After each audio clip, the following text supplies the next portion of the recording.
I stood there motionless, the coffee pot warm in my hands as her words floated over the clink of china. "This is my husband's mother," my daughter-in-law announced brightly, the unbearable termite of the house. The laughter that followed was polite and sharp as broken glass. My son kept his eyes on his plate. My granddaughter's smile faltered. After 73 years of hosting, cooking, and keeping a family together, I realized I'd just been introduced not as a mother or a matriarch, but as a pest in my own home. Before we begin, may I ask, where in this big, beautiful world are you listening from? It's always a quiet honor to know who's sharing this space. Drop it in the comments, and don't forget to subscribe. The air in Savannah that Sunday carried the kind of sweetness that stuck to your skin. Magnolia, coffee, and the faint promise of gossip. Edith Lang balanced a tray of warm biscuits in one hand, her other gripping the iron railing as she climbed the steps to her son's porch. She had arrived 20 minutes early, as always. Punctuality was her first armor. Inside, laughter bounced from the kitchen to the living room, Tessa's bright, performative laughter, the kind that filled silence before anyone else could. Edie stepped through the open door, smiled at the scent of overbrewed coffee, and called softly, "Hope I'm not too soon."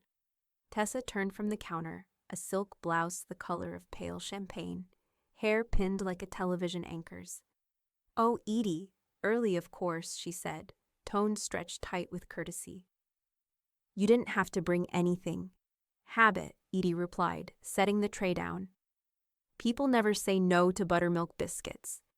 Jason appeared behind Tessa, sleeves rolled up, eyes darting like he was already apologizing for something.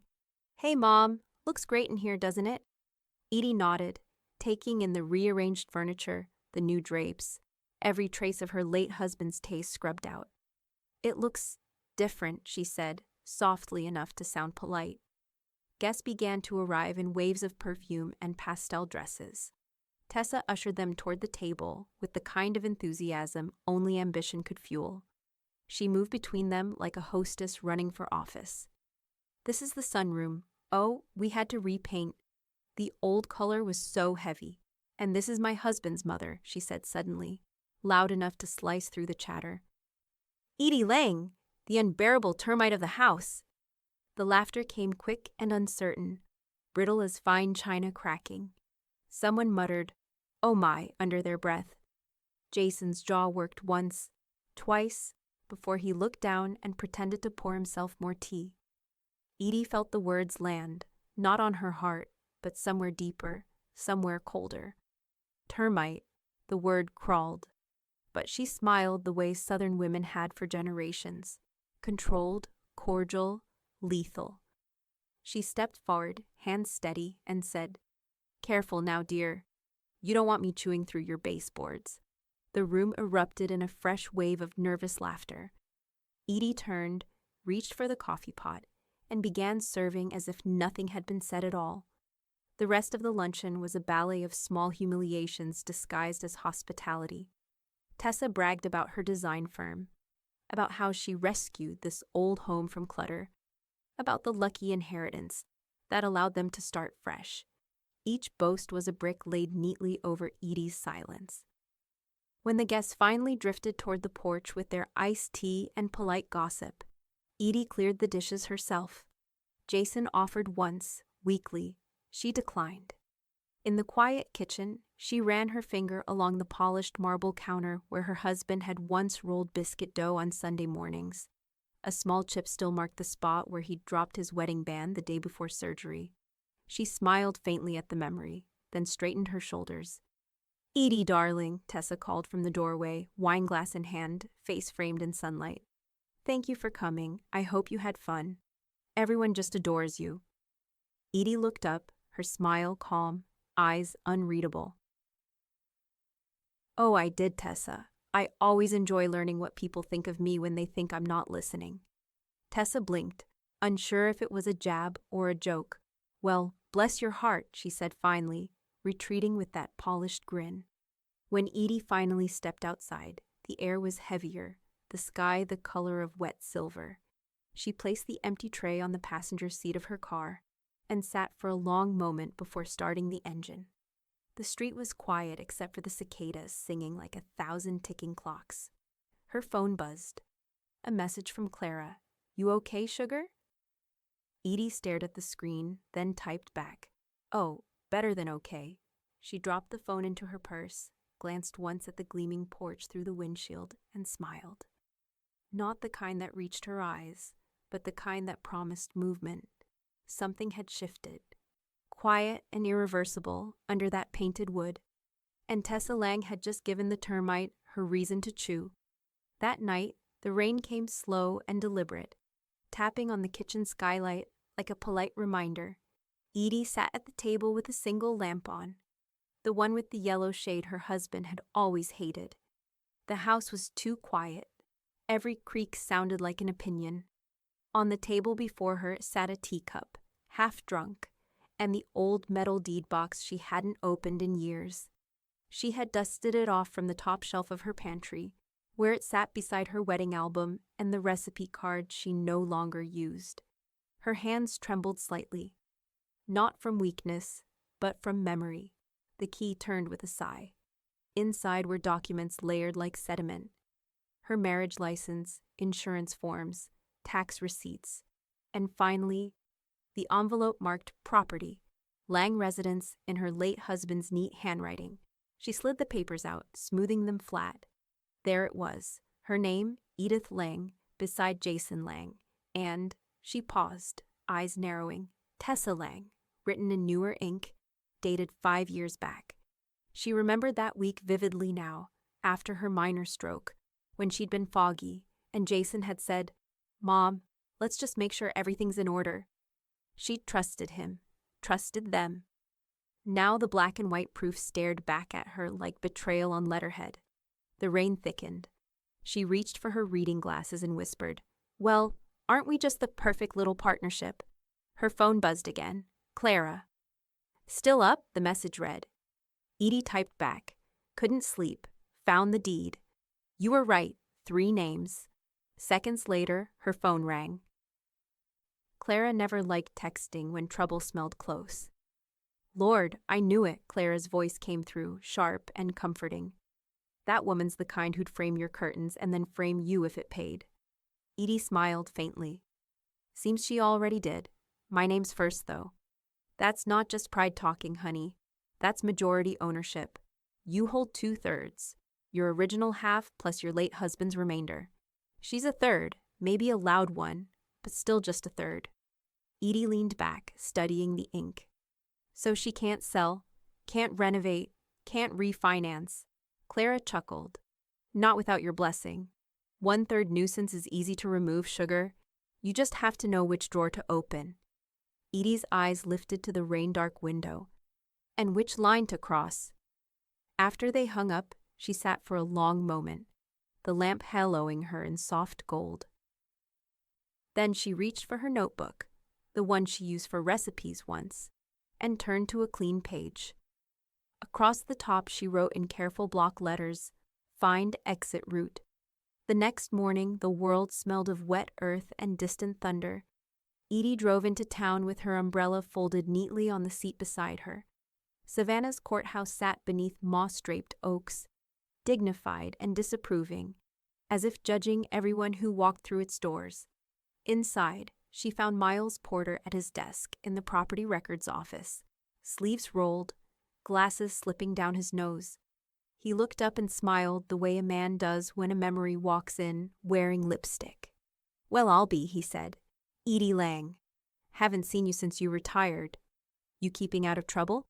"For the most part," she replied, setting the deed folder on his desk. "But I need a refresher on joint tenancy." His brows rose. "That old house of yours?" She nodded. He scanned the pages, whistled low. "Ah, you, your son, and his wife. Standard survivorship clause. Means when one passes, the others inherit equal share automatically." "I'm not planning on passing anytime soon," Edie said evenly. "Didn't think so." Miles flipped another page. "You also have the right to partition. If one owner wants out, or wants to buy the others out, they can petition the court. House gets valued, shares divided or sold. Clean cut, though not always a friendly one. Edie considered that, the tap of her nails slow and measured. So, if someone wanted to redefine the ownership dynamic, "You'd file here," Miles said, tapping a stamp pad. "But you'd need good reason." "Oh, I have reason," she murmured. "I just need timing." He met her eyes and smiled softly. "You always did play the long game, Edie." When she stepped back outside, the air had changed.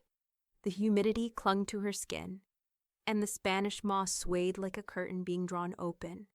She tucked the deed back into her bag, her reflection faint in the courthouse's glass doors. For the first time in months, her shoulders felt light. Driving home, she passed Tessa's design shop downtown, the big display window already flaunting a new collection of pastel pillows and whitewashed furniture. Tessa's name was written in sweeping gold script across the glass. Tessa Lang Interiors. Edie slowed at the red light, stared for a beat, and whispered to herself, "Enjoy it while it's still yours." The light turned green. She pressed the gas, and somewhere between the courthouse and home, a plan began to form, quiet, precise, and utterly polite. By the time the azaleas bloomed, Edie's front porch no longer looked like hers. The old white columns, painted by her husband the summer Reagan was elected, had turned a shade of fashionable gray.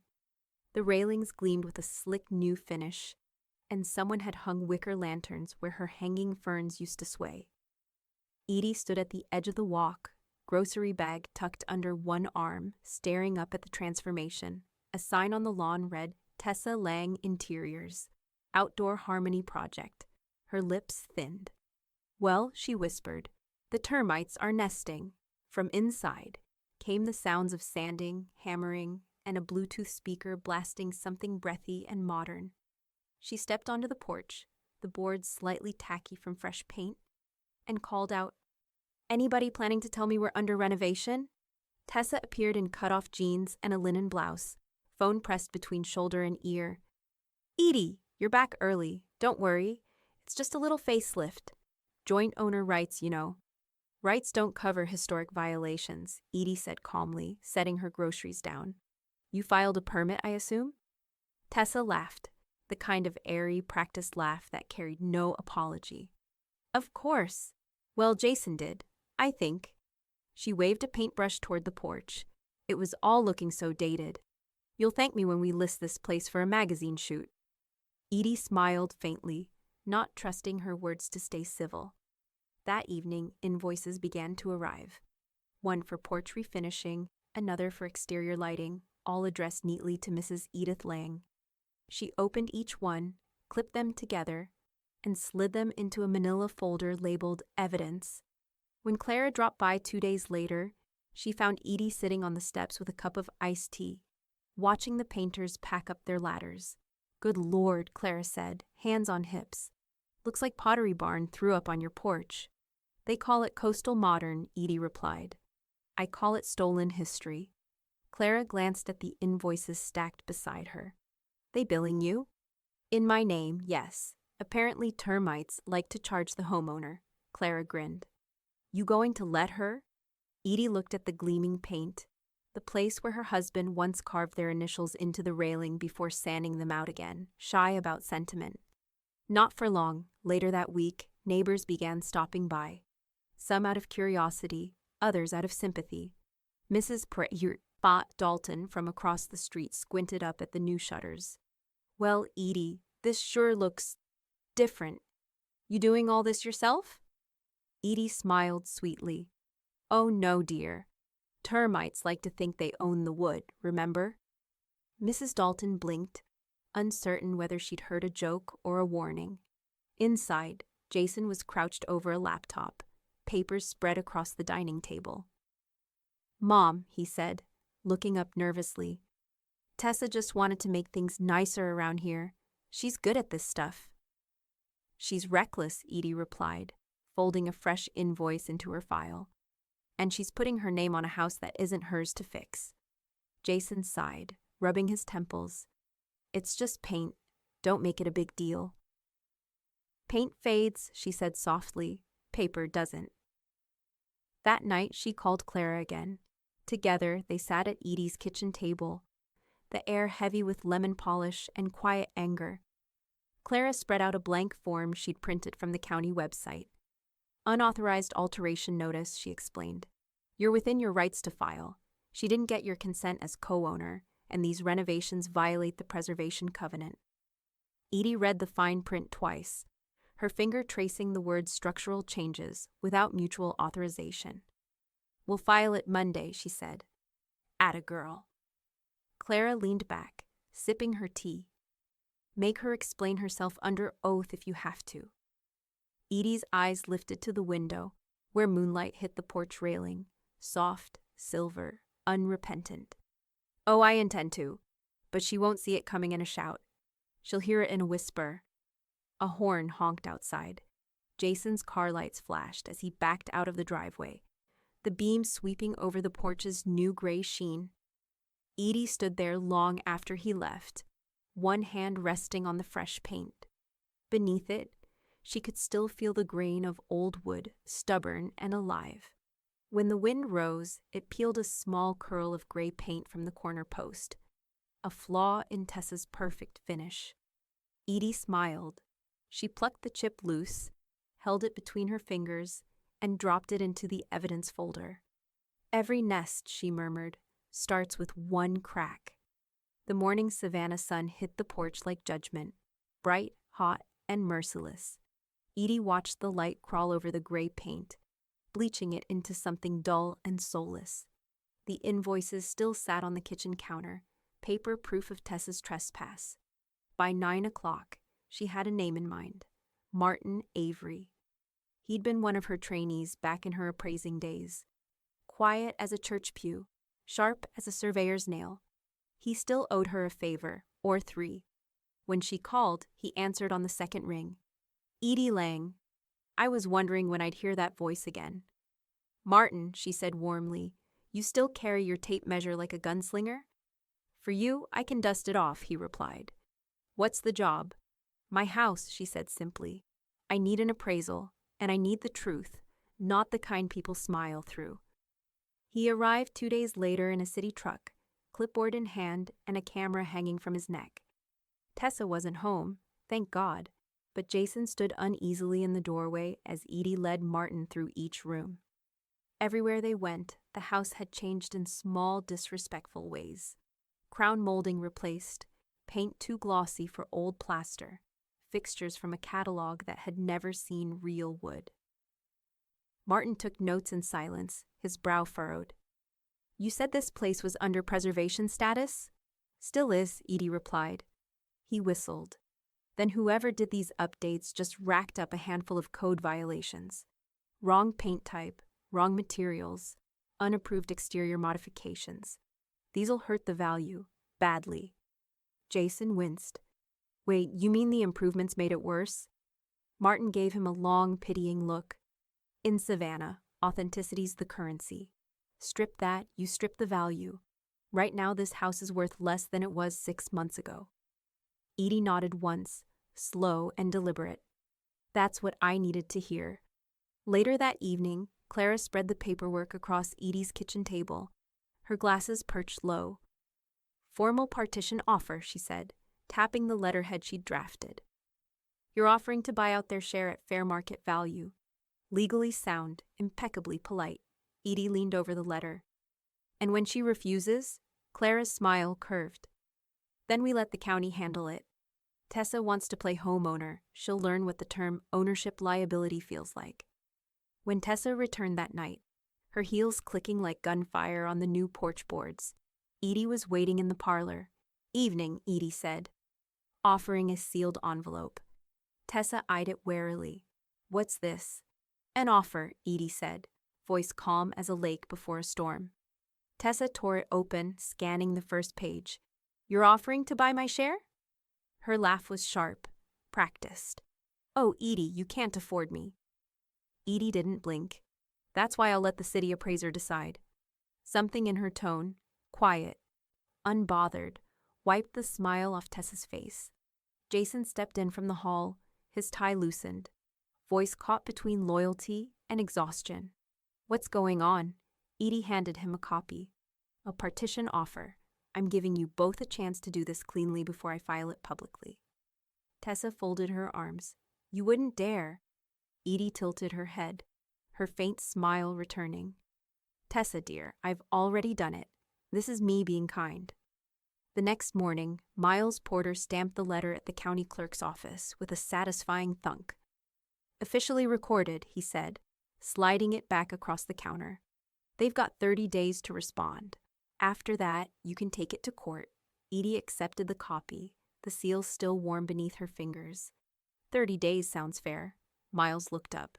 You know this might get ugly, Edie. She met his gaze evenly. Ugly doesn't scare me. I've hosted Thanksgiving. He chuckled, but she didn't. Not entirely. As she stepped out into the humid air, she glanced at the courthouse clock. The second hand swept clean and certain, marking the start of something that couldn't be undone. She tucked the envelope into her purse and walked toward her car, her heels clicking steady against the old brick path. Across town, in the Lang kitchen, Tessa stood at the window, the envelope open beside her coffee. Jason hovered nearby, pale and unsure. She's bluffing, Tessa said finally. Old women don't win wars like this. Jason didn't answer. He just stared at the porch, at the perfect gray boards already showing faint cracks where the wood had begun to swell. By the third week of Edie's 30-day countdown, the real war had moved online. Tessa's post appeared first, shiny, curated, venom wrapped in velvet. When you open your home to family, you expect gratitude.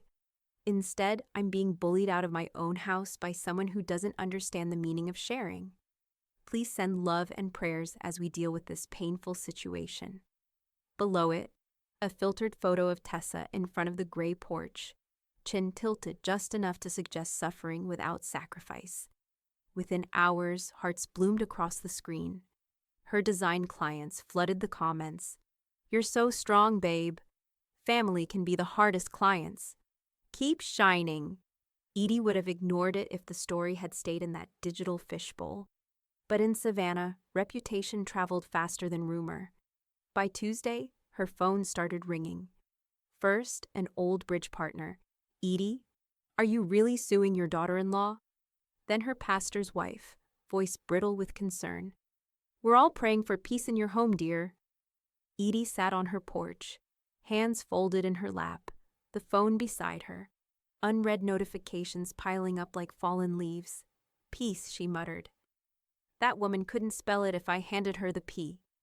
Across town, in a coffee shop lined with antique mirrors, Clara Benton stirred her latte with purpose. She'd seen Tessa's post. She'd also seen the private comments, the smug little emojis, the half-truths about elder confusion and mental decline. Clara opened her laptop and began typing. Her post went out under the headline, When Paper Gets Twisted, How a Widow Can Lose Her Home Without Losing Her Mind. She didn't name names, but Savannah didn't need her to. Everyone in their polite circle knew which family on Lafayette Square owned that pale gray porch. Within hours, the comments flipped. Did y'all know Mrs. Lang still owns majority interest? Heard she's protecting a historic property. That young woman's lucky she's not being fined. Typical, new money painting over old values. By sundown, the narrative had shifted like a tide. The unbearable termite had become the wronged matriarch defending her nest. That Wednesday, Edie attended church for the first time in months. She hadn't planned to make an entrance, but gossip had a way of clearing paths. When she stepped into the vestibule, heads turned, not with pity, but something closer to admiration. A few parishioners patted her hand. One woman pressed a folded note into her palm that read, We're behind you, Mrs. Lang. Don't let them take what's yours. Clara met her near the pews, lips twitching with amusement. You've gone from villain to folk hero, sugar. Edie raised an eyebrow. I didn't do a thing. That's the secret, Clara whispered. You didn't have to. As the choir began to sing, Edie felt the faintest spark of something dangerous. Vindication, maybe, or the first taste of control. Meanwhile, Jason's quiet life began to unravel under whispers. At the office, colleagues stopped chatting when he walked in. Someone had printed out Clara's article and left it on his desk with the caption, "Home Sweet Home, maybe." That night, he called his mother, voice low and strained. "Mom, could you at least tell your friend to delete that post? People are talking. My boss asked if I'm being sued by my own mother." Edie didn't flinch. "No one's suing anyone, yet. Truth travels better than lies, Jason. Let it do the walking." He exhaled hard. "You're enjoying this." "Not enjoying," she said. "Just appreciating the balance of things." Tessa, on the other hand, was losing her grip on Grace. When she stormed into the kitchen one evening, Edie was folding linen napkins at the counter, calm as a still lake. "I don't know what game you're playing," Tessa snapped, "but you've turned half the city against me. My sponsors pulled out of my fall showcase. You're spreading lies about me." "I haven't said a word," Edie replied evenly. "But if truth sounds like lies, that's not on me." Tessa's eyes glinted. "You're twisting people against me, making me look like," Edie interrupted softly, "like a woman who painted over someone else's home." "I think you managed that on your own." Jason entered, hearing only fragments of the argument. "Stop it, both of you. This is insane." "It's justice," Edie said. "It's obsession," Tessa shot back. Edie turned, her voice calm, the edge of a knife disguised in kindness. "No, dear. Obsession is what makes a woman post her grievances to strangers instead of fixing her own mistakes." The silence that followed was sharp enough to cut. Tessa's breathing went shallow. "You'll regret this." "Maybe," Edie said, gathering her napkins. "But not tonight." Later, alone in her study, Edie watched the porch lights flicker through the lace curtains. A quiet smile touched her lips as she opened her notebook. She crossed out the words "Find exit route." In their place, she wrote, "Stage 2, Exposure." Outside, thunder rolled in from the coast, low, steady, promising. The envelope arrived on a Wednesday, thick, official, and stamped with the City of Savannah Historic Property Board seal. Tessa found it first, tossed among the morning mail beside a catalog and 2 unpaid contractor bills. She slid it open absent-mindedly while sipping her green juice. But as she read, her hand froze mid-air, the color draining from her face. Notice of violation. Unapproved modifications to a registered historic property. Fine, $9,650. Liability, divided equally among all deeded owners. "Jason!" Her voice sliced through the house like a siren. He came from the study, shirt half tucked, eyes already tired. "What now?" She thrust the notice toward him. This has to be a mistake." He read it once, then again, slower. $9,750, she snapped. "For paint and lanterns? That's insane." From the doorway, Edie's voice floated in, calm as polished glass. "The city doesn't fine for lanterns, dear. They fine for negligence of preservation standards. But don't worry, owners are equally liable." Tessa spun around, face blazing. "You knew about this?" "I suspected," Edie said mildly, stirring sugar into her coffee. "Clara said it usually takes about 2 weeks once the board gets a tip." Jason looked between them, the math already flickering behind his eyes. "So we all owe a third?" Edie smiled, unbothered. "Of course, a fair split. 3 names, 1 debt." By noon, the panic had spread from the kitchen table to Tessa's phone. Her inbox overflowed with concerned messages from clients and friends. "Is it true you violated preservation laws? Are they revoking your license?" Her reputation, polished so carefully online, was beginning to chip like cheap veneer. So she did what she always did, performed. She filmed a short video from the gray porch, sunlight catching her earrings just so. "Hey everyone, quick update from me. There's been some confusion about a little paperwork issue with our home renovation. It's all being handled. Love this old house, love Savannah, and love the people who believe in family over gossip." She ended with a laugh that trembled just enough to look sincere. By dinner time, the video had spread across her network, but not the way she hoped. Underneath the first few supportive comments came new ones, sharp as thorns. Wasn't this the same porch from that article? Paperwork issue or code violations. Maybe next time hire a licensed preservationist. Within hours, she turned off comments. Meanwhile, at Clara's house, the kitchen smelled like fresh lemon pie and quiet satisfaction.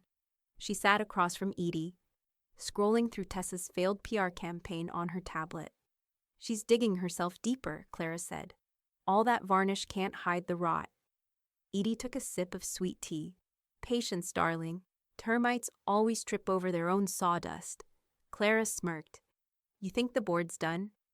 Not yet, Edie said. Miles hasn't called. As if on cue, her phone buzzed. Speak of the devil, Clara murmured, pushing it toward her. Miles, Edie answered. Got a little update for you, his voice came, low and amused. Cities processed the lien for the violation fines. I filed it evenly, 1/3 each, just like you wanted. It's public record now. Perfect, Edie said softly. Transparency is healthy for families. Miles chuckled. You know, Edie, if anyone ever makes a film about you, I hope they cast someone with good posture and a sharper smile. I'll make sure they get the details right, she said. That evening, Jason sat at the kitchen island, calculator in hand, muttering numbers. If we pay it out of savings, we can cover the fines, but that leaves nothing for the refinance. Maybe I can talk to the city.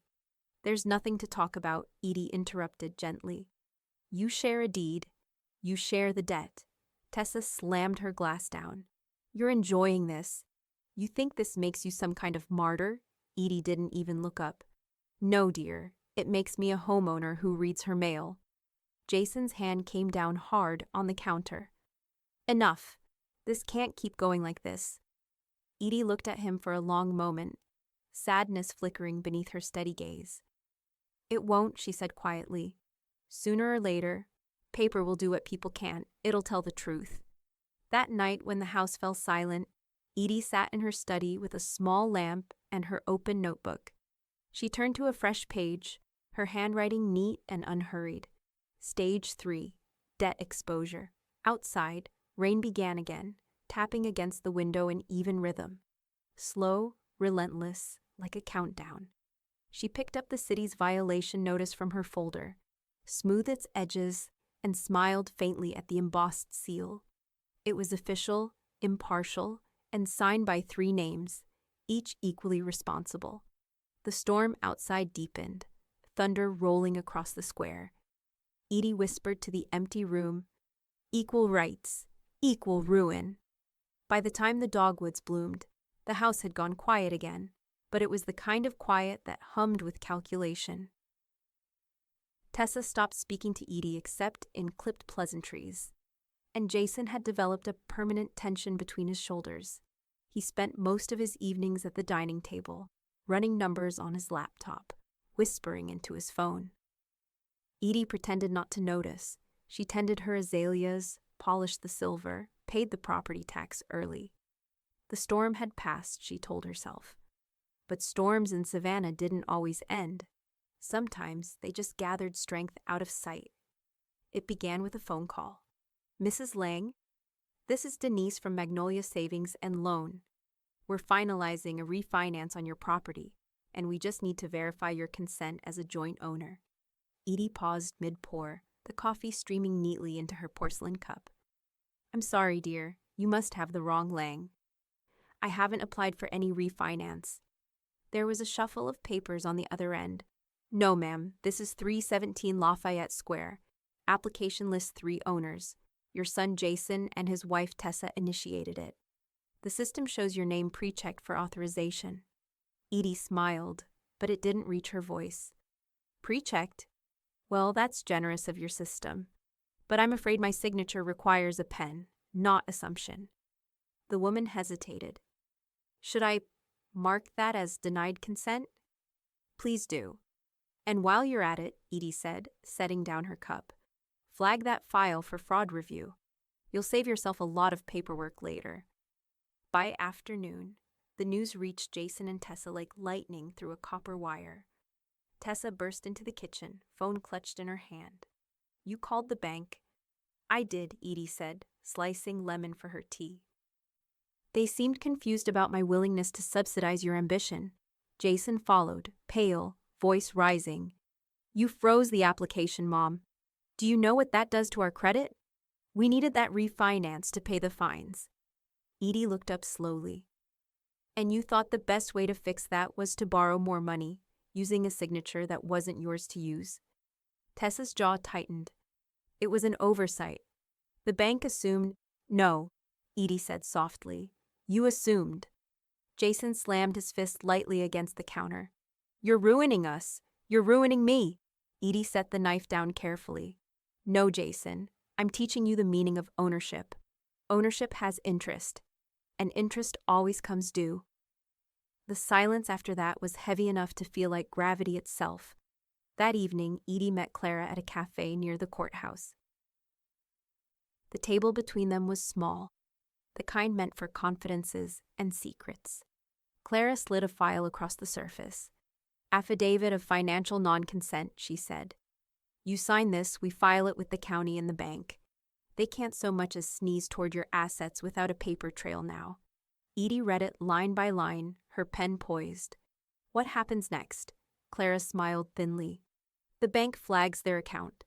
Credit score tanks, mortgage stalls, and any new loan attempt goes through review with a fraud officer attached. It's not jail time, but it'll sting. Edie's pen scratched across the page. Steady, elegant, absolute. When she was done, Clara exhaled softly. You don't even tremble. Edie folded the affidavit neatly.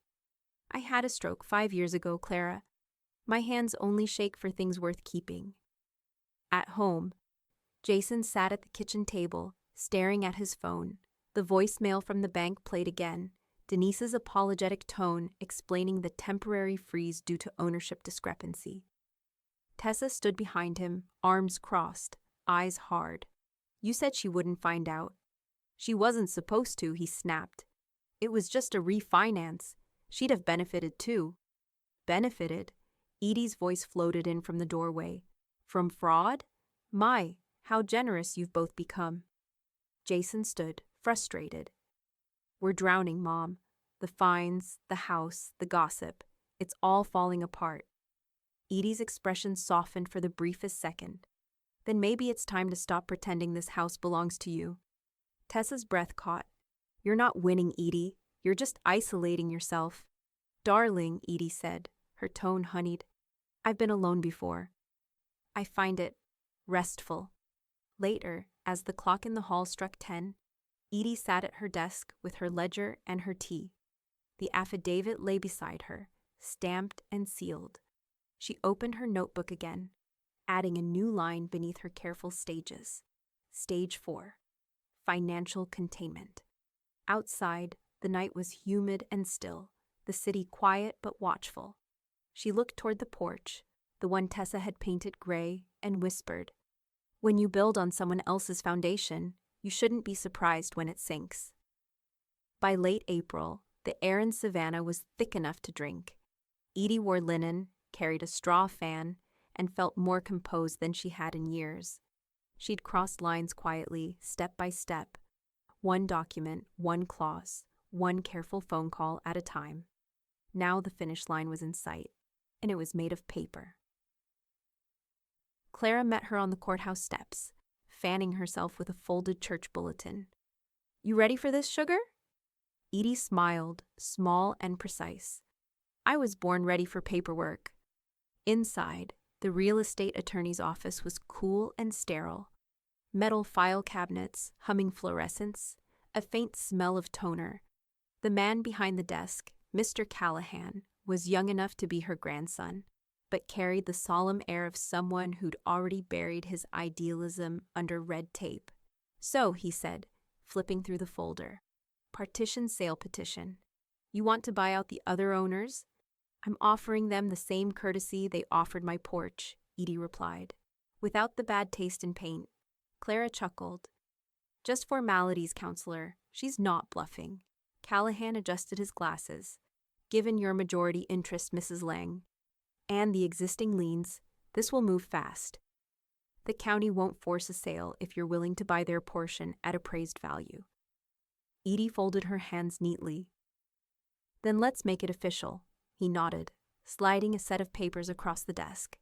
Her signature was steady, deliberate. Each stroke of ink, a quiet sentence of intent. When they left the building, the sun had shifted lower, bathing the courthouse lawn in molten gold. Clara squinted at her friend. You just declared war with a fountain pen. Edie smiled faintly. War is such a noisy word, dear. I prefer resolution, Jason found out 2 days later. He came storming into the kitchen, sleeves rolled up, face flushed with disbelief. You filed something with the county. Edie didn't look up from her crossword. A petition for partition. You were copied on the notice. I thought that was a scare tactic. He ran a hand through his hair. You're taking us to court? I'm taking the house back, she said simply. The law just happens to agree with me. Tessa entered behind him, phone in hand, voice tight as piano wire. You can't do this, Edie. This house is our investment. Our name's on the deed. For now, Edie replied, folding her newspaper. But you might want to check the fine print on joint tenancy. I did. Tessa's face turned crimson. You think you can just buy us out like we're tenants? Not tenants, Edie said sweetly. Occupants. Jason stepped forward, desperate. Mom, this is crazy. You'll tear the family apart. Edie's expression softened for just a heartbeat. Jason, the family's already in pieces. I'm just collecting what's mine before the wind scatters it. At the county clerk's office, Miles Porter handled the filing with quiet precision. His tie was loose, his grin faintly conspiratorial. Paperwork's clean, he said, pressing the embossed seal. They've got 30 days to respond. You've covered every base. Edie watched the stamp sink into the page, dark ink against pale paper. Feels lighter than I thought it would, she murmured. That's justice, Edie, Miles said. It's never heavy once it's official. She smiled. Then let's keep it rolling. By the end of the week, Savannah was humming again with gossip. The courthouse clerks whispered. Realtors traded knowing looks at open houses. Someone leaked the filing to the local bulletin, and by Sunday, a headline was making its rounds. Porch Queen without a palace. Design maven faces partition lawsuit. Tessa's carefully crafted image cracked in the heat of public pity. Clients pulled contracts, her social media filled with comments. Half sympathy, half schadenfreude. Jason withdrew further, humiliated by association. He avoided his office, stopped returning calls, and drank his morning coffee in silence. Tessa, however, refused to crumble. She cornered Edie one humid evening on the porch, barefoot, hair disheveled, eyes wild. You want to humiliate me? Fine. But I'm not walking away. I'll countersue. Emotional distress, elder manipulation, whatever it takes. Edie tilted her head, gaze soft but steady. If you think I manipulated anything, dear, you should reread the dates on the deed. I believe you forged one of them. Tessa froze, lips parting, color draining. You can't prove that, Edie smiled. A quiet, devastating thing. That's what court is for. Later that night, Clara called. You hear the talk? Edie sat by the window, the city lights flickering like fireflies across the square. I hear everything, Clara, and it sounds like progress. Rumor says she's lawyering up. Says you're trying to destroy her. Edie traced a finger along the cool glass. Destroy? No. I'm just letting gravity pull what's already loose. From outside, thunder rolled again, the same deep coastal growl that had followed her every move since this began. She closed her notebook, the ink still drying on her latest line. Stage 5. Legal separation. Then she whispered, not to herself but to the quiet house that had always listened. One way or another, this home will have peace again. The courthouse smelled of old paper and air conditioning, an odd mix of judgment and mercy. Edie sat at the front of the gallery, spine straight, hands folded around her purse. She wore a dove-gray suit and a string of pearls that had once belonged to her mother, the kind of armor that whispered authority instead of shouting it. Outside, thunder grumbled distantly, but inside the courtroom, Savannah had gathered like it was Sunday service. Half the town seemed to have found a reason to attend. Realtors, church friends, neighbors from Lafayette Square. They filled the pews in polite silence, pretending not to stare. Across the aisle sat Tessa and Jason. He looked worn, the circles under his eyes etched deep. She looked brittle, wrapped in cream silk that seemed to resist the humidity. Her lawyer, a man named Winslow with slick hair and an oily charm, adjusted his cufflinks and gave the room a practiced smile. When the bailiff called the session to order, the air shifted. Case of Long versus Lung et al. Petition for partition and property ownership clarification, the clerk read aloud. Judge Constance Merriman, a woman whose patience was rumored to last exactly as long as a southern summer breeze, peered over her glasses. Counselors, proceed. Winslow rose first. Your Honor, what we have here is a tragic case of elder manipulation. His voice dripped with sympathy. My client, Mrs. Tessa Lang, and her husband have been victims of undue influence by Mrs. Lang's mother-in-law, who has sought to deprive them of their rightful home through intimidation and calculated deceit. A murmur rippled through the courtroom. Clara, seated 2 rows behind Edie, rolled her eyes so hard it could have been audible. Winslow continued, pacing like he was auditioning for a play. The petitioner's pattern of behavior, public humiliation, financial sabotage, and now this forced sale, suggests an individual exploiting age and sentiment to control others. We intend to prove Mrs. Lang, our Mrs. Lang, has overstepped her authority, using threats masked as legal action. He smiled as if he'd said something profound. Judge Merriman turned her gaze to Edie. Mrs. Lang, would you care to respond? Edie rose slowly, smoothing the front of her suit. Yes, Your Honor, I would. Her voice was calm, low, and clear enough that the back row leaned forward. I filed this petition not out of spite, but necessity. 5 years ago, after a minor stroke, I was advised by my son to add both his and his wife's names to the deed. For convenience, he said. I trusted them. She paused, her eyes sweeping the gallery. That trust was misplaced. She reached into her purse and withdrew a neatly bound folder, sliding it toward the clerk. In this folder are notarized records from the original ownership transfer, signed by my late husband and myself 30 years ago, and a forensic report confirming that one of the later signatures, added after my stroke, was altered. Winslow stiffened. Objection, Your Honor. This evidence wasn't disclosed in pre-trial. It was filed yesterday, Miles's voice called from the back. He stood at the edge of the room, county seal pinned to his lapel, holding a stamped copy. Public record, properly notarized. The judge gestured. Objection overruled. Proceed. Edie took a small breath. The document also includes records of unpaid fines and repair invoices charged to my name without consent. And, she added, her gaze landing briefly on Tessa, a copy of a social media post where I was introduced to polite society as the unbearable termite of the house. A low gasp swept the benches. Tessa's face drained white, her lips parting in silent protest.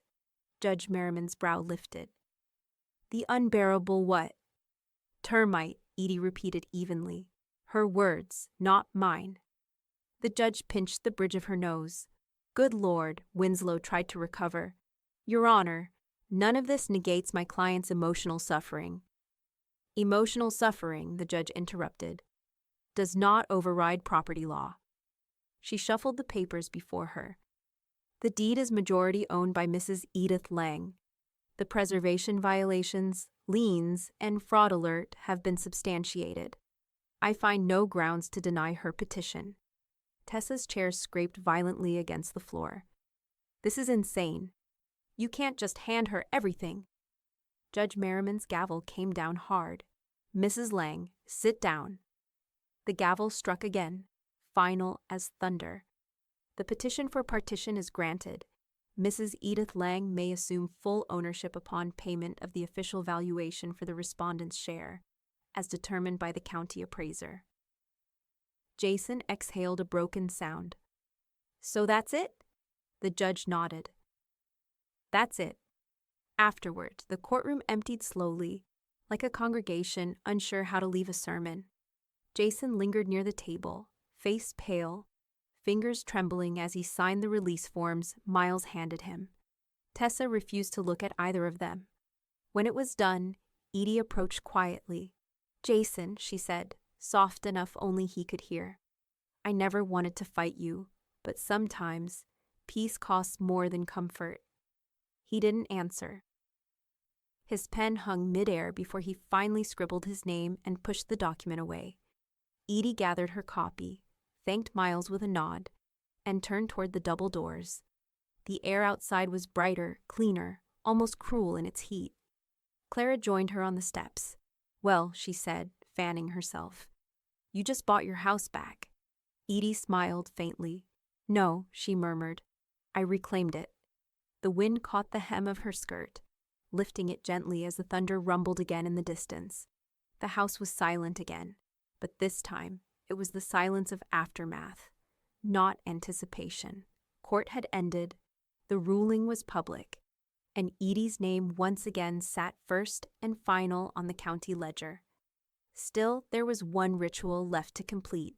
She opened her desk drawer and removed a thin stack of bonds wrapped in faded ribbon, their edges yellowed, her late husband's handwriting still curling across the slips. Beneath them, a leather-bound checkbook she hadn't used in years. The pen she chose was deliberate, her old Parker fountain pen, ink black and smooth as conviction. As she wrote the amount, 5 figures that barely stung, she smiled faintly. "It's not payment," she murmured to the empty room. "It's punctuation." When she tore the check from its spine, the sound felt final. Tessa arrived that afternoon with Jason trailing behind her, looking 10 years older and 10 pounds lighter. The air between them was brittle, like something that had cracked and then been carefully glued back together. Tessa wore her composure the way some people wore perfume, strong enough to mask the sour beneath. "So this is it," she said, stepping into the parlor. "You buy us out. We disappear." Edie didn't rise from her chair. "Something like that." She slid the envelope across the table. Tessa picked it up but didn't open it. "You think money makes you right?" "I think integrity does," Edie replied evenly. "The money just closes the book." Jason looked at the floor. "We could have worked something out," he said softly. "No, Jason," Edie said, her voice gentler now. "You tried that. It just wasn't honest." For a moment, no one spoke. The grandfather clock ticked between them, keeping score. Then Tessa tore open the envelope. Her eyes flicked down the page, and for the first time since this began, she looked small. This covers everything," she whispered. "Even the fines." "I know," Edie said. "Debt's only ugly if you let it linger." Tessa's lip curled, pride clawing at her throat. "You're enjoying this." Edie stood, smoothing the front of her dress. "No, dear, I'm remembering what peace sounds like." A week later, the courthouse felt lighter when Edie walked through its marble halls. Miles Porter and Clara were waiting by the records desk. 2 witnesses, and in their own ways, co-conspirators. Miles greeted her with a grin. "You've got perfect timing, Edie. Final signatures ready and waiting." He handed her the packet. Jason's and Tessa's names had already been neatly crossed out in black ink. All that remained was hers, one steady signature reclaiming what was already hers, in every sense but formal. Clara watched her sign, pride tugging at her smile. "You know," she said, "most women your age collect stamps or join bridge clubs. You collect legal victories." "Some hobbies age better than others," Edie said, capping her pen. Miles slid the paperwork under the notary seal and pressed down firmly. "And that," he said, "makes it official. Full ownership reinstated to Edith Lang, sole title holder." The sound of the stamp echoed softly across the hall. Edie exhaled, A quiet, private release. It's strange, she said. For 40 years, I shared this home with one man I loved, and for 5, with 2 people who mistook kindness for surrender. Clara linked her arm through Edie's. Well, kindness doesn't mean you can't bite back, Miles chuckled, locking the file drawer. Lady, you've got the sharpest teeth in Georgia. Edie laughed, genuine and unguarded for the first time in months. That's generous, Miles. I prefer to think of them as well-maintained. They celebrated at a small cafe on Whitaker Street, the kind with creaky floors and lemonade served in mason jars. Edie ordered shrimp salad and sweet tea. Clara insisted on pie. Miles toasted her with iced coffee. To new beginnings, he said. To old ownership, Edie corrected softly, her glass raised. Nothing like owning what's already yours. That night, back home, she stood on the porch. The lanterns were gone. The ferns had returned. The boards creaked under her bare feet, familiar and forgiving. She glanced toward the street. Jason's car was gone. The rental truck already packed days before. The square was quiet, save for the crickets and the steady pulse of summer heat. Inside, the deed sat framed on her mantel, newly notarized, freshly sealed, perfectly hers. And yet, there, on the edge of the table, her phone buzzed again. A new message, the same unknown address. Subject: You don't know what I signed that day. Attachment: 1 PDF file. Edie's finger hovered over the screen. Her breath caught between suspicion and certainty. The cicadas droned louder. The porch light flickered once. Then, slowly, she tapped open. The morning after the email arrived, Savannah woke up to headlines. Designer faces forgery allegations in Lafayette partition case. Historic home scandal rocks local real estate circles. Edie didn't have to open the paper. The phone calls started before breakfast. Clara called first, voice practically dancing through the receiver. Darling, you're on page 3, and she, our little Tessa Lang, is headline fodder. Edie was already in the garden, gloved hands deep in the soil. Page 3 suits me fine, she said. Front page is for show-offs. Clara laughed. Well, she's getting plenty of that. The bulletin quoted the board's report, something about irregularities in notarized signature filings. Bless her heart.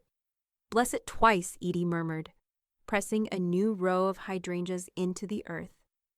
By noon, the story had reached every polite circle that mattered. The Savannah Home and Property Review ran a feature under the soft headline, A Lesson in Preservation Ethics.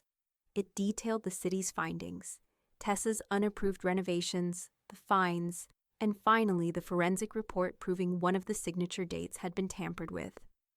Her name, once spoken like a lifestyle brand, now carried a stain money couldn't scrub. The article's closing line stung with genteel cruelty. Mrs. Lang's eye for aesthetics could not, it seems, extend to ethics. Within hours, sponsors withdrew from her upcoming design show. Emails were leaked, statements issued. Tessa's once bright social calendar turned blank. She tried to post a defense, something about clerical confusion and false narratives, but it only fueled the quiet Southern appetite for gossip. At a charity luncheon, someone whispered, "There she is, the porch queen without a palace." The nickname stuck. Jason moved out of their rental a week later. He didn't announce it, he simply stopped going back. Clara heard it first from a friend at the courthouse who'd seen the separation filing. Filed it quietly, she told Edie that evening over pie. No lawyers yet, just a signature and surrender. Edie didn't gloat. She just stared out her kitchen window, watching the sunset bleed through the magnolias. He'll find himself again. Some lessons take silence to learn. You really believe that? Clara asked, voice soft with disbelief. Edie smiled faintly. He's my son. Underneath all that fear, there's still decency. He just forgot which voice was his. Reporters came by, of course. They always do when scandal turns domestic. A polite young woman from the Savannah Ledger knocked on Edie's porch one humid afternoon, notebook in hand, an apology in her eyes. Mrs. Lang, she said gently, We're running a follow-up about the case's resolution.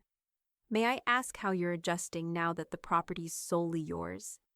Edie handed her a glass of sweet tea before answering. "Adjustment implies something's changed," she said. "But this home's been mine for 40 years.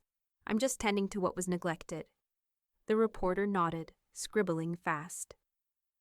"And do you have any comment regarding Mrs. Tessa Lang's—" "Other Mrs. Lang," Edie corrected smoothly, with just the faintest smile. "And no, I wish her well. Always have." The reporter blinked, clearly unsure how to follow kindness shaped like a dagger. When the story ran 2 days later, it quoted Edie word for word. The line went viral locally, not for its grace, but for its precision. Clara arrived that same morning, waving the paper like a victory flag. "Darling, the town's decided. Your elegance, she's aftermath." Edie snipped a rose from her bush and handed it to her friend. "Let's hope Savannah's mercy lasts longer than its gossip." Clara tucked the bloom behind her ear, smirking. "Savannah forgives many things, darling, but not bad manners. She'll never recover from calling you a termite." Edie laughed quietly, setting her shears down. "Then I suppose she's finally learned the difference between pests and preservationists." They sat together on the porch, sipping tea, listening to the cicadas buzz against the lingering heat. For the first time in months, Edie's heart felt steady, not triumphant, just clear. That evening, while watering the garden, she caught sight of an unfamiliar envelope tucked beneath her front gate. No return address. She bent to pick it up, careful not to crush the damp paper. Inside was a single sheet, typed, unsigned. "You won, but you don't know everything he did for you. Ask Miles about the second file." Edie froze, the hose still running, water pooling at her feet. The paper fluttered in her trembling hand, ink bleeding slightly from the moisture. Her gaze lifted toward the courthouse square in the distance, silent, golden in the dying light. Something she thought finished had just reopened. The letter had lived on her nightstand for 3 days. Edie hadn't thrown it away, though she'd told herself she might. She'd read it once, folded it twice, and left it beside her reading glasses where it caught the light each morning like an unspoken dare. On the 4th morning, she decided to face it head-on. She called Miles first. "We need to talk about a second file," she said. There was a pause long enough to measure guilt. Then Miles exhaled. "Meet me at the records office in an hour. Bring Clara. It'll make sense there." The county building felt colder that day, fluorescent lights flickering against polished tile, the faint smell of ink and bureaucracy. Savannah's heat pressed against the windows, trying and failing to get in. Clara was waiting near the front desk, arms crossed, her lipstick a defiant coral. "You sure you're ready for this, sugar?" Edie nodded, tightening her grip on her purse. "If someone's been keeping secrets in my name, I intend to learn them before supper." Miles appeared from a side door, his usual easy charm replaced with something wearier. "Ladies," he greeted, forcing a small smile. "Let's step into the archives." The room was narrow, lined floor to ceiling with metal drawers and file boxes. The hum of the microfiche machine filled the air like a mosquito that refused to die. Miles pulled a thick folder from the shelf and set it gently on the table. "This," he said, "is what I think that letter was referring to." Edie stared at it, but didn't sit. "What is it?" "Your husband's last property amendment," Miles said softly. He recorded it 2 weeks before his heart attack. It never went into effect. It was superseded when the joint deed was filed after your stroke. Clara frowned. "So what does that mean?" Miles flipped the folder open. "It means he tried to restore the house to Edie's sole ownership. He must have realized what Jason and Tessa were doing. Maybe not all of it, but enough. He left a note for the clerk to process it if he didn't make it through surgery." Edie sank slowly into the chair. Her hands hovered over the page, trembling despite herself. "He knew," she whispered. "And why didn't you tell me?" Miles' voice dropped. "I couldn't, Edie. The file was sealed under pending verification. The county didn't process it. And after the stroke, Jason requested it be held. said it was a family misunderstanding.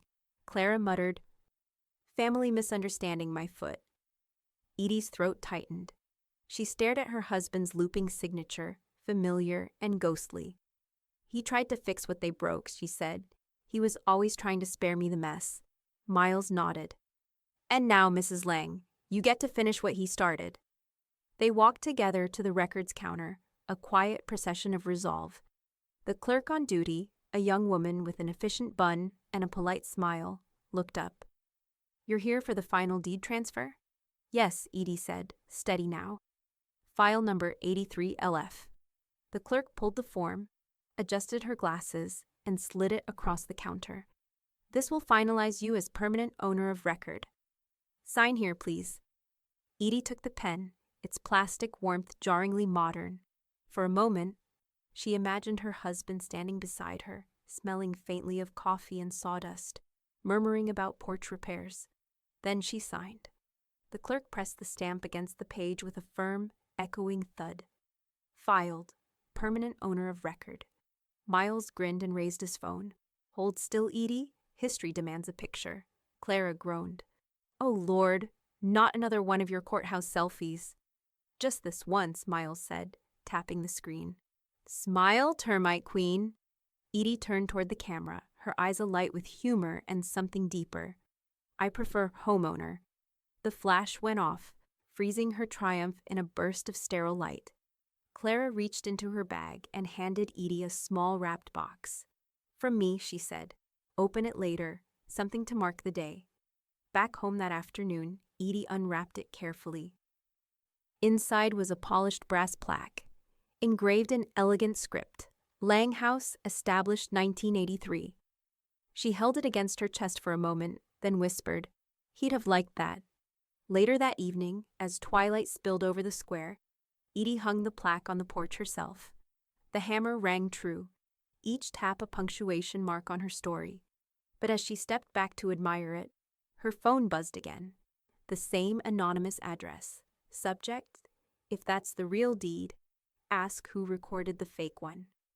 The message had no attachment this time, just those words, and the hollow certainty that this victory wasn't the end.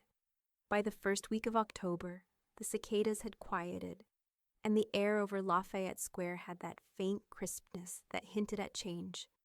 Edie Lang woke before sunrise, as she always had, but now her mornings were filled with quieter rituals, watering the garden, reading the paper, ignoring the anonymous messages that had stopped arriving as suddenly as they'd begun.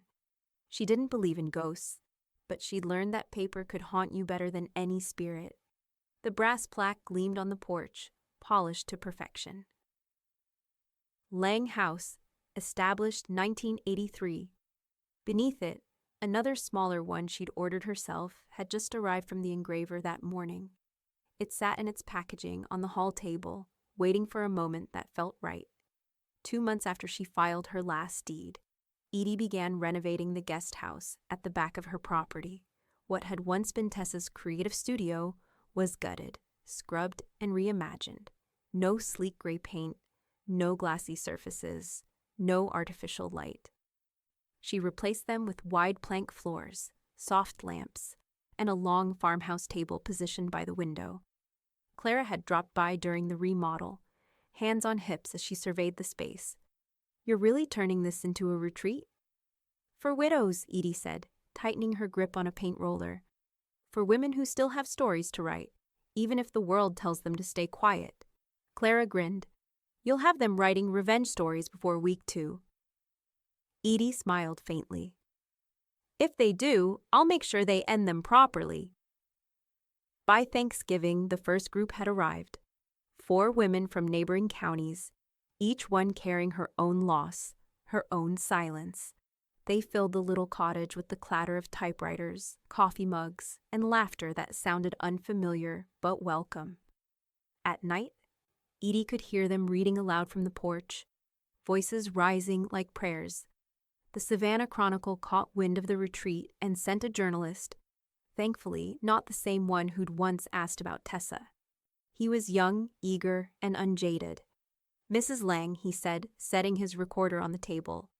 People are calling you an inspiration. They say your story gave women hope, especially those afraid of losing what's theirs. Edie chuckled softly, pouring coffee into delicate china cups. I didn't mean to give anyone hope, she said. I just wanted my home back. He smiled. But that's the thing, isn't it? You showed them how to reclaim more than a house. When the article ran, Savannah Widow turns hardship into haven. Letters started arriving from across the state. Handwritten ones, folded into neat envelopes, signed with words like admiration and thank you. Edie read each one slowly, then placed them in a cedar box by the window. It wasn't pride she felt, more like gratitude that her scars had found their purpose. Jason came by one quiet Sunday. His knock was hesitant, the sound of a man unsure if he'd be welcomed. Edie opened the door before he could ring twice. You look thin, she said, the softness in her voice surprising even her. He managed a small smile. I've been figuring things out. I'm sorry, Mom. For all of it. They sat on the porch where so much of it had begun. No shouting now, no pretense. He told her Tessa had left town, moved to Charleston maybe, chasing a contract that never materialized. Her reputation, once shiny and untouchable, had turned to rumor and absence. I tried to reach her, Jason said, voice quiet. But she didn't answer. I think she's done with all of it. Edie stirred her tea. Then maybe that's for the best. He looked up, eyes searching hers.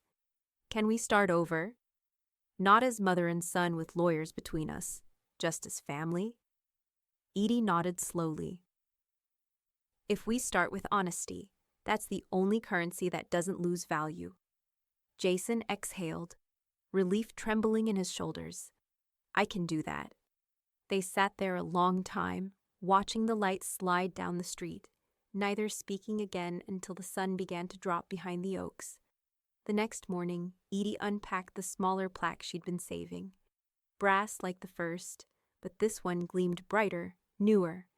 She carried it out to the porch, the hammer tucked under her arm. The words, simple but deliberate, caught the sunlight as she held it to the wood. No termites, no trespassers. Clara came by just as Edie was finishing. Well, she said, laughing, that's subtle. Edie wiped her hands on her jeans. Clarity is more polite than revenge. Maybe so, Clara said, squinting at the old railing. You gonna keep it that gray color forever? Edie smiled. Not a chance. By dusk, the porch gleamed again in its original coat of white, the same shade her husband had painted the summer Reagan was elected. The smell of fresh paint lingered in the air, sharp but honest. She sat in her rocking chair, eyes tracing the porch lines, listening to the crickets hum beneath the fading light. Inside, the retreat guests laughed over dinner, the sound spilling out through the open window like music. For the first time in a long while, the house didn't feel haunted by what had been taken. It felt alive with what she'd chosen to rebuild. The Savannah Public Library smelled like polished wood and fresh paper, two things Edie Lang trusted more than most people. The community hall had been rearranged that morning into neat rows of folding chairs, all facing a modest podium where a white banner hung. Protecting Your Home from Paper Predators, presented by Mrs. Edith Lang, homeowner and advocate. It wasn't the kind of thing she ever imagined doing in her 70s. But after the Chronicle article and the steady trickle of letters from other widows asking for advice, she'd stopped saying no to invitations. Clara had insisted on helping, naturally. She'd shown up in bright teal and a pearl necklace that caught every beam of light in the room. You nervous? She asked, handing Edie a bottle of water. I was, Edie admitted, until I realized everyone here is probably just as tired of fine print as I am. Clara smirked. That's our angle. Fear of forms. Universal language. By 2 o'clock, the room was full. Seniors in pastel cardigans and summer hats. Couples who'd owned the same home for 50 years. And even a few curious realtors who wanted to hear both sides. Edie stepped to the podium, glasses low on her nose, her outline scribbled neatly on a yellow legal pad. She looked out across the faces, so many variations of herself, of women and men who'd been kind their whole lives, and sometimes mistaken that for weakness. "Good afternoon," she began, voice clear and steady. "My name is Edith Lang. I'm not a lawyer or an accountant.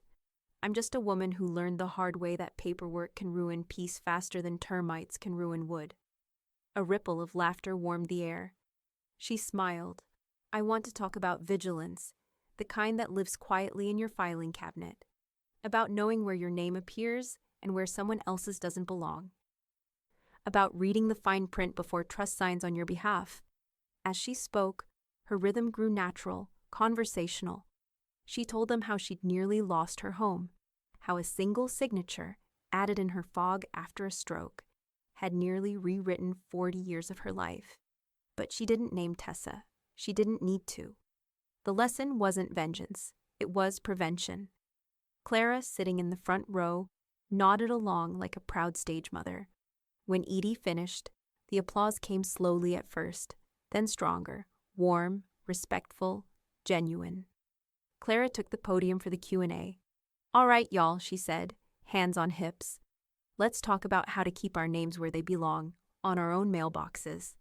The questions flowed.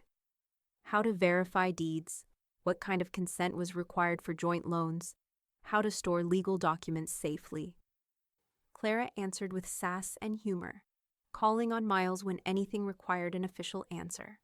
Miles, standing in the back with a clipboard, smiled each time someone said, "I didn't know that." At the end, a woman in a floral shawl stood and said, "Mrs. Lang, I just want to thank you. My husband passed 3 years ago, and I've been scared of that stack of papers ever since. You made it sound survivable." Edie's throat tightened. "It is survivable," she said softly. "And so are we." The audience rose in applause. A week later, the Savannah Ledger ran a feature titled "Paper Predators and the Woman Who Bit Back." Beneath a photograph of Edie standing at the library podium, her favorite quote was printed in bold: "Kindness is free, so is vigilance." She clipped the article and tucked it into her cedar box beside the others. Jason stopped by that weekend. He didn't say much, just handed her a folded program from the workshop. "You were really good," he said, half smiling. "Thank you," she replied. "You look better." "I'm trying," he said. "Your story's making the rounds at work. People talk about you like you're some kind of folk hero." Edie laughed softly. "Heroes are noisy. I prefer to be thorough." From the doorway, a familiar voice chimed in, Miles, stepping onto the porch with his usual grin. Thorough and terrifying. Not bad for a so-called termite. Clara, trailing behind him, added with a wink. "Citizen of the Year nominee, you mean?" Edie blinked. "You're joking?" "Not a bit," Clara said, waving an envelope. "Downtown committee's decided you're the talk of the town. They're honoring you next month." Miles grinned. "Savannah loves a redemption story, and you gave them one with perfect diction." Edie took the envelope, her hand still steady, though her heart wasn't.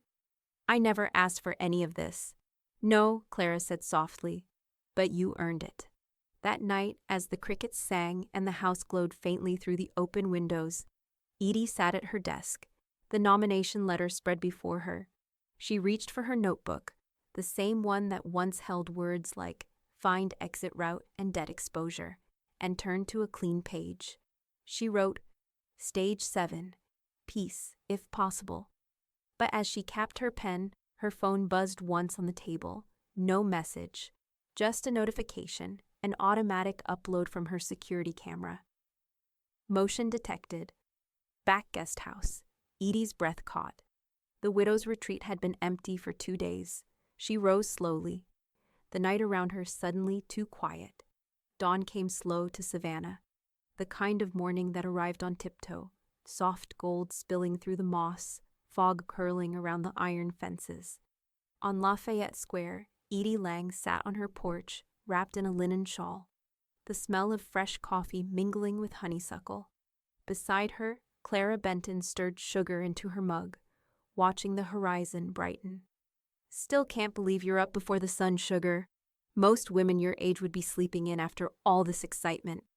Edie smiled, eyes on the street where dew glistened like glass. "Sleep's for the unsettled. I've had enough of that to last a lifetime." Inside, the house was quiet, content, not empty. Through the open door, the faint glint of brass caught the light. The framed deed above the mantel. Only one name now. Hers. Clara followed her gaze, nodding. Looks right, doesn't it? Looks honest, Edie said. By mid-morning, the house began to fill with the sound of laughter and the hum of conversation. The annual coffee morning had become something of a ritual since her library talk. The first Saturday of every spring, open to women who'd fought their own quiet wars over inheritance, property, or peace. They came with pound cakes and stories, with new confidence in their voices and ownership papers folded neatly into purses. The dining room, once a place of tension, now held warmth and chatter that spilled out onto the porch. Look at them, Clara whispered, surveying the crowd. Half the city's fiercest women under your roof. You realize you started something, right? Edie poured another cup, the sunlight catching the silver in her hair. I didn't start anything. I just reminded folks that fine print can't outlast grit, Clara chuckled. You're the only woman I know who could turn revenge into a civic virtue. Miles arrived late, as usual, his tie crooked, a small bouquet of gardenias in hand. Figured I'd bring the flowers before they're all spoken for, he said, setting them on the table. Always the charmer, Clara teased. Miles grinned. Just doing my part to celebrate Savannah's newest citizen of the year. Edie shook her head, smiling. It's just a plaque, Miles. He leaned in slightly. Maybe, but it's yours, and so's everything else that matters. Jason came later, quiet as he'd always been, carrying a carton of pastries. The crowd greeted him politely, some with curious glances. They all knew his name and his history, but Edie met him at the door before any whispers could start. You brought the good kind? She asked. Apple fritters, he said, offering the box. Your favorite. Still know me then, he smiled. Trying to. They ate together on the porch while the others laughed inside. The silence between them was no longer heavy. It was just quiet, the kind of peace earned, not borrowed. Mom, he said finally, his voice low. Thank you for everything you didn't say about me when you could have. Edie looked at him for a long moment, then reached over, brushing a crumb from his sleeve. Some lessons are best learned in silence, he nodded, eyes damp. Tessa sent me a letter last week. She's in Charleston, says she's working at a staging company, starting over. Edie took a sip of her coffee, her face unreadable. Good for her. Maybe she'll learn to build without taking. Jason hesitated. You'd forgive her. Edie's gaze softened. Forgiveness isn't charity, Jason. It's closure. He looked away, blinking fast. You're stronger than I thought. No, she said quietly, just more practiced.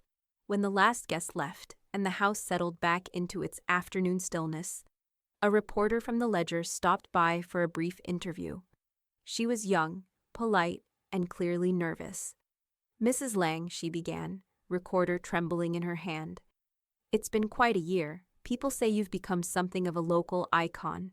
What's your secret to staying so composed after everything? Edie laughed softly, setting down her cup. Oh, honey, that's simple. Kindness is free. So is vigilance. The reporter smiled, scribbling it down. One last question, after everything that's happened. What keeps you grounded? Edie glanced toward the porch railing, the one Tessa had once painted gray and she had since restored to white. The sunlight hit it just so, gleaming like old memory polished new.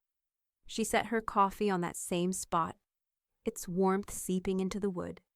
Her reflection shimmered faintly in the window, a woman who'd lost everything polite society told her to protect, only to reclaim what mattered most. Her eyes lifted to meet the young reporters. My daughter-in-law introduced me to her family as the unbearable termite of the house, Edie said, her voice calm and sure. So I smiled, poured the coffee, and later made sure the deed no longer carried her name. The reporter froze, pen halfway to paper. Clara, listening from the doorway, let out a delighted laugh. And that's how you end a story, darling. Edie smiled, reaching for her cup again, steam curling against the morning light. Beyond the porch, the square was quiet, the house standing tall, the paint still drying, the brass plaque gleaming in the sun.